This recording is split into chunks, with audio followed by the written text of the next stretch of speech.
বিশ্বকাপের ফাইনালের পর আর্জেন্টিনা দলকে নতুন বিতর্ক। মাঠের উত্তপ্ত ঘটনার জেরে তদন্ত শুরু করেছে ফিফা। এদিকে স্পেনের কোচ লুইস দা লা ফুয়েন্তে আর্জেন্টিনার আচরণকে অসহনীয় এবং অগ্রহণযোগ্য বলে দাবি করেছেন। তাহলে কি ঘটেছিল ফাইনালের পর আর্জেন্টিনার খেলোয়াড়ের বিরুদ্ধে কী ধরনের শাস্তি আসতে পারে? বিস্তারিত জানান আজকের প্রতিবেদনে। রবিবার অনুষ্ঠিত বিশ্বকাপ ফাইনালে অতিরিক্ত সময়ে 1-0 গোলে আর্জেন্টিনাকে হারিয়ে শিরোপা জিতে নেয় স্পেন। তবে ম্যাচ শেষে আনন্দের মধ্যেই শুরু হয় উত্তেজনা।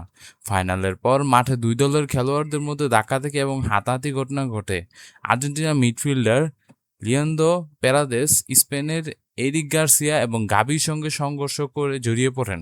এছাড়া এক পর্যায়ে আর্জেন্টিনার ডিফেন্ডার নাহুয়েলের মলিনার সঙ্গে সংঘর্ষে স্পেনের অধিনায়ক রদ্রিগো আঘাত পান। এ ঘটনার পরই ফিফা শৃঙ্খলা বিষয়ক তদন্ত শুরু করে এবং একজন বিশেষ প্রসিকিউটরকে পুরো ঘটনা প্রতিবেদন জমা দেওয়ার নির্দেশ করে। স্পেনের প্রধান কোচ লুইস দা লাফুয়েন্তে স্প্যানিশ রাষ্ট্রায়ত্ত টেলিভিশনের টিভি-কে সাক্ষাৎকার বলেন যে এ ধরনের ঘটনা কখনো গ্রহণযোগ্য নয়। তিনি জানান যে ম্যাচ শেষে অন্যদের সঙ্গে উদযাপন ব্যস্ত থাকা পুরো ঘটনাটি তিনি সরাসরি দেখেননি, তবে পরে ভিডিওটি দেখে তিনি বিস্মিত হয়েছেন। তার ভাষায়, এত বড় মাপের খেলোয়াড়ের কাছ থেকে এমন আচরণ আমি অসহনীয় এবং অগ্রহণযোগ্য মনে করি।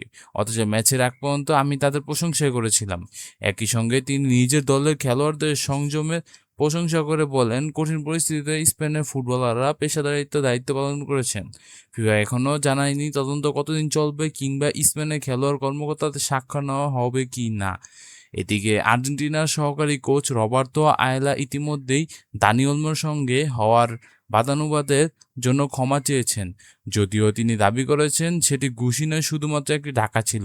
ফিফা শৃঙ্খলাবাদী অনুযায়ী তদন্ত শেষে সংশ্লিষ্ট খেলোয়াড়, কোচ বা কর্মকর্তাদের বিরুদ্ধে শাস্তিমূলক ব্যবস্থা নেওয়া হবে। সুপারিশ করা হতে পারে, তবে এখনও কোনো সময়সীমা বা সম্ভাব্য শাস্তির বিষয়ে আনুষ্ঠানিকভাবে ঘোষণা দেওয়া হয়নি। বন্ধুরা, এই বিষয়ে আপনারা কি মন্তব্য তা অবশ্যই জানাতে পারেন আমাদের এই কমেন্ট বক্সে।